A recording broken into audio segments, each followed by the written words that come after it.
everyone, welcome back. If lesson planning is taking hours and is leaving you feeling overwhelmed, then you are definitely not alone. One of the biggest challenges for trainee teachers and ECTs is knowing how detailed your lesson plans need to be and when to stop planning. The good news is that effective lesson planning does not need to be complicated. Start by asking yourself one simple question. What do I want my pupils to know or be able to do by the end of this lesson?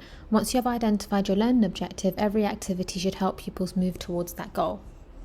Simple lesson structure can also make planning much easier. For example, you could start with a quick retrieval activity to recap previous learning, introduce and model the new learning, give pupils time to practice independently or with support, and then finish with a short review to check understanding. Having a structure like this means you are not starting from scratch every time you plan a lesson. It's also important to remember that you don't have to make every single resource yourself. Make use of lesson templates, model lessons, and trusted resources that are available to you. Adapting an existing resource is often more effective than reinventing the wheel, especially when you're managing a very busy workload. You may also be exploring AI tools to support your planning. These can be great for generating lesson ideas, discussion questions, or quiz activities, but remember that AI should support your planning, not replace your professional judgment.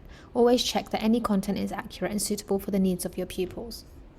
Finally, don't aim for a perfect lesson. Aim for an effective one. The best planning is planning that is clear, purposeful, and flexible enough to adapt if needed. Here are some helpful resources: the planning quiz for trainee teachers and ECTs, and also our trainee and ECT tutorial on planning. Remember, lesson planning should support great teaching, not take over your evenings and weekends. Thank you for watching. We'd love to know in the comments which part of lesson planning do you find the most challenging. We'll see you in the next video. Bye.